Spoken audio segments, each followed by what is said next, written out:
Halo, jumpa lagi di Pondok Pae. Assalamualaikum warahmatullahi wabarakatuh. Jumpa lagi di Pondok Pae, channel edukasi yang akan membantu adik-adik dalam belajar memahami materi di sekolah. Untuk kali ini Pae akan membahas materi kelas 10, yaitu di pelajaran kimia. Di mana untuk di kelas 10 bab 1 kimia itu adalah membahas tentang atom. Jadi itu tahu atom ya, atom. Hanya saja di sini Pak E tidak membahas tentang perkembangan teori atom dari Melbourne, Thomson, Rutherford dan yang lain-lain, dan juga tidak membahas tentang pengertian atom itu apa. Itu bisa dipelajari dari buku-buku panduan dan referensi lain. Langsung saja di sini Pak E membahas tentang struktur atom. Dipahami ya, struktur atom. Ini meliputi beberapa sub pokok bahasan yang masuk ke dalam struktur atom ini. Salah satunya yang pertama adalah tentang partikel dasar dari atom. Terus yang kedua tentang penulisan lambang atom.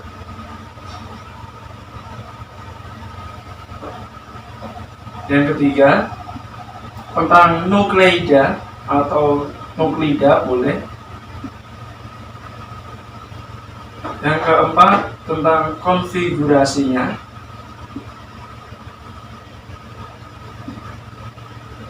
Terus diagram orbital.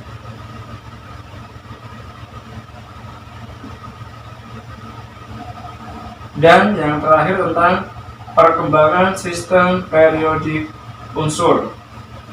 Oke, langsung saja Pak Eko bahas dari yang paling dasar tentang partikel dasar. Nah, bisa dilihat di sini adik-adik, partikel dasar atom. Nah, ini sebenarnya sudah pernah dibahas di kelas 9, juga udah ada di bab listrik statis kalau nggak salah ya. Partikel dasar atom ini terdiri atas kulit dan inti. Nah, jadi ada kulit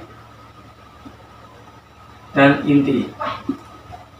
Dimana untuk pada kulit atom ini terdapat muatan elektron. Pada intinya ini terdapat proton dan neutron. Jadi bisa kita simpulkan bahwa atom itu tersusun atas partikel-partikel dasar yang berupa elektron, proton, dan neutron. Jadi seperti ya.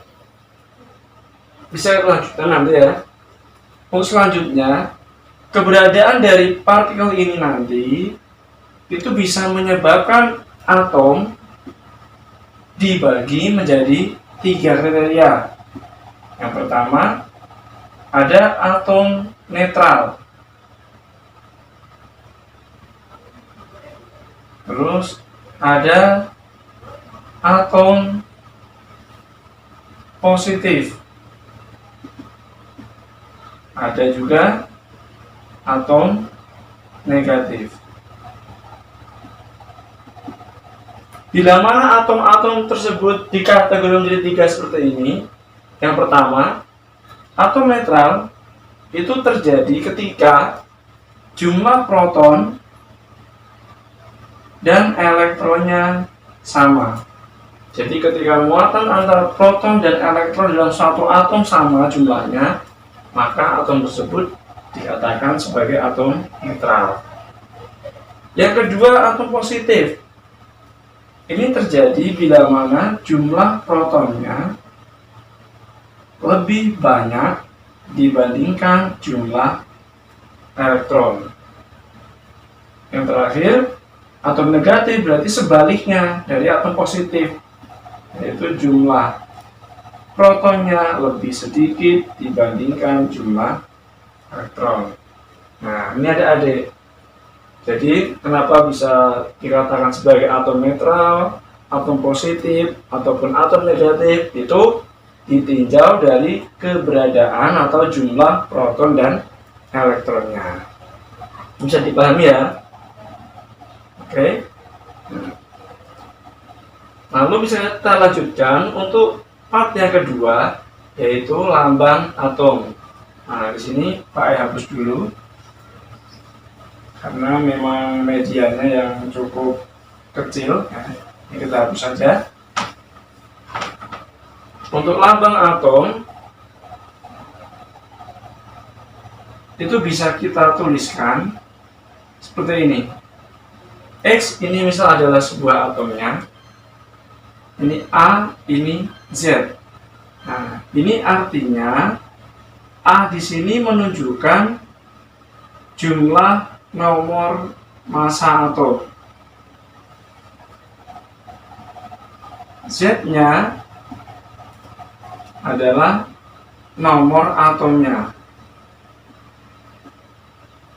Nah, lalu gimana Pak ya tentang proton elektronnya? Nah, ketika dia netral, netral berarti kan jumlah protonnya sama dengan jumlah elektron.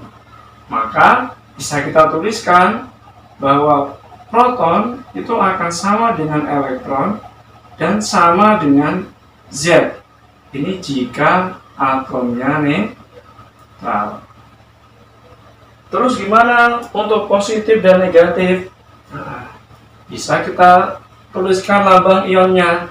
Untuk ion positif, misal di sini kita anggap aja X pangkat plus M, atau X pangkat M plus, itu pun boleh karena ada beberapa referensi yang menuliskannya seperti itu. Ini berarti menunjukkan ini adalah kation. Ini disebut dengan kation atau ion positif.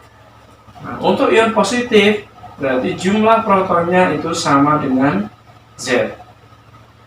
Sedangkan elektronnya adalah Z dikurangi M. Itu untuk kation. Kalau tadi yang ini untuk atom netral. Terus selanjutnya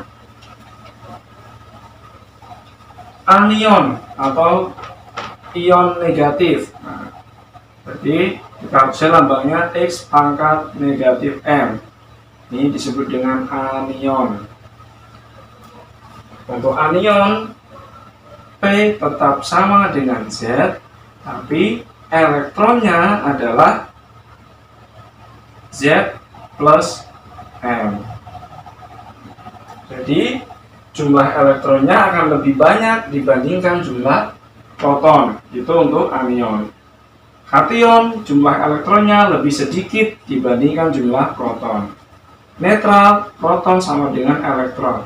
Nah, terus neutronnya tadi gimana Pak cara mencarinya? Nah, untuk neutron, ini bisa kita tarik ke sini ya. Sedangkan neutronnya,